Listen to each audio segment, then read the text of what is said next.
नमस्कार मंडळी, खूप खूप स्वागत आहे तुमचं नीलम्स रेसिपी मराठीमध्ये। आज आपण बनवणार आहोत तांदळाच्या पिठापासून एकदम हलक्या आणि कुरकुरीत पापड, ते पण अगदी सोप्या पद्धतीने। फक्त इथे 1 कप तांदळाच्या पिठाचा वापर केलेला आहे मी, ते पण अगदी घरचंच पीठ वापरलेलं आहे, बाहेरचं नाही। पापड तुम्ही पाहू शकता किती छान फुडलेला आहे। पापड जो आपण सुकवलेला आहे त्याच्या 3 पट पापड हा फुडलेला आहे। तुम्हाला मी दाखवते साईज।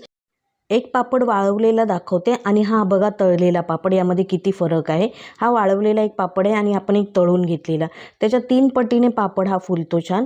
हे पापड सगळे तळून घेतलेले आहेत, एकदम छान कुरकुरीत आणि हलके होतात, खायला सुद्धा टेस्टी, बनवायला अगदी काही झंझट नाही, झटपट होतात।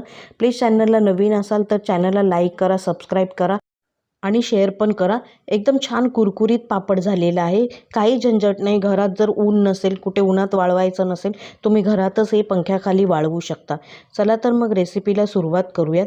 त्यासाठी इथे मी 1 कप तांदळाचं पीठ घेतलेलं आहे। तांदळाचं पीठ हे घरचंच आहे, जे आम्ही भाकरीला दळून घेतो ते पीठ आहे। तांदूळ रेशनचा आहे, तो स्वच्छ धुवून घेतला आणि मग नंतर दळून आणलेला आहे, त्यातलंच 1 कप घेतलेलं आहे। आता इथे मी 7 कप पाणी घेणार आहे। एकूण टोटल 9 कप पाणी घ्यायचं आहे, पण मी आधी 7 कप पाणी घेतलेलं आहे। ज्या वाटीने किंवा कपाने तुम्ही तांदळाचं पीठ घ्याल त्याच वाटीने पाणी घ्यायचं आहे। आता इथे 4 झाले कप, 5, 6 आणि 7। ज्या वाटीने किंवा कपाने तुम्ही तांदळाचं पीठ घ्याल त्याच वाटीने मोजून पाणी घ्यायचं आहे, 9 कप। आता हे पीठ चांगलं मिक्स करायचं आहे पाण्यामध्ये, गुठळ्या राहता कामा नये। तांदळाचं पीठ पटकन पाण्यामध्ये मिक्स होतं। छान मिक्स झाल्यानंतर यामध्ये आपण घालणार आहोत, मीठ घालणार आहोत। गुठळ्या राहता कामा नये एवढं लक्षात ठेवायचं। 1 टीस्पून इतकं मीठ घालायचं आहे आणि तेवढाच टीस्पून पापडखार घालायचं आहे। आता सुरुवातीलाच यामध्ये मी जिरं वगैरे घालणार नाही, नंतर घालणार आहे, ते तुम्हाला दाखवते। हे मिक्स करून घ्यायचं, पापडखार आणि मीठ व्यवस्थित मिक्स झालं पाहिजे। आणि आता राहिलेले 2 कप मी आत्ता घालते। 2 कप पाणी घालायचं आहे आणि हे चांगलं पुन्हा व्यवस्थित मिक्स करून घ्यायचं आहे। हे खूप झटपट पापड होतात, वेळ लागत नाही। अशाच प्रमाणे तुम्ही नाचणीचे वगैरे सुद्धा पापड करू शकता, पुढे स्टेप बाय स्टेप बघत जा। आता इथे मी हे पातेलं गॅसवर ठेवलेलं आहे, गॅस मीडियम करायचा आणि हे पीठ आहे ना, जे आपण पाणी मिक्स केलेलं आहे ते सतत हलवत राहायचं, नाहीतर मग काय होतं, तांदळाचं पीठ खाली बसतं आणि गोळा होतो, मग तुम्हाला मिक्स करता येणार नाही एकदा गोळा झाल्यावर। म्हणून सुरुवातीला सतत हलवत राहायचं आहे, म्हणजे पीठ खाली बसणार नाही। आता हे बघा तुम्ही घट्ट होत आलेलं आहे, तुम्ही मध्ये मध्ये ब्रेक घेऊ शकता, पण हे सतत हलवतच राहावं लागणार आहे। आता घट्ट होत आल्यानंतर हे पीठ जवळजवळ तुम्हाला 20 ते 25 मिनटं इतकं शिजवून घ्यायचं आहे। हे मी चांगलं शिजवून घेतलेलं आहे पीठ। मग ह्यामध्ये 1 टीस्पून इतकं जिरं घालायचं आहे। त्यानंतर मी इथे चिली फ्लेक्स घालते 2 टेबलस्पून। तुम्हाला हवं असेल तर तुम्ही हिरवी मिरचीसुद्धा वाटून घालू शकता यामध्ये। काळी मिरी पावडर घालू शकता, तीळ घालू शकता, ओवा घालू शकता, पण मी 2च पदार्थ घातलेत। पण पीठ पूर्ण शिजल्यानंतर घालायचं, नाहीतर अगोदरच घातलं जिरं तर पीठ आणखीन थोडं काळपट होतं, कलर त्याचा जास्त डार्क होतो।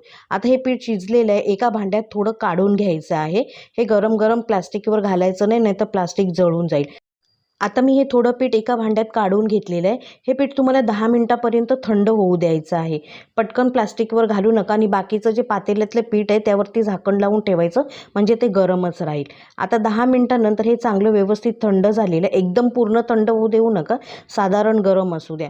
आणि मग हे पापड असे तुम्ही घालायचे, मीडियम साईजचे गोल असे करा, मग पापड चांगला फुलतो। अशाप्रमाणे प्लास्टिकवर घालून घ्यायचे, गरम गरम घातला तर प्लास्टिक जळेल, म्हणून थोडं साधारण थंड होऊ द्यायचं आहे। थंड झालं तरी हे छान असं पसरलं जातं। अशाप्रमाणे सगळं घालून घ्यायचं आहे।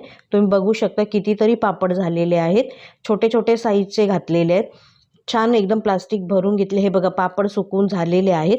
आता हे मी 1 दिवस पंख्याखालीच वाळवून घेतले आणि 1 दिवस उन्हात घातले, कारण माझ्याकडे ऊन आहे म्हणून। आता हे तळून पण खूप छान झालेत बघा, हे तळून दाखवलेत तुम्हाला मी। सुरुवातीला पण एक पापड तळून दाखवला किती फुडलेला। अशाप्रमाणे पापड करा, मस्त टेस्टी लागतात आणि छान होतात पापड, झटपट होतात।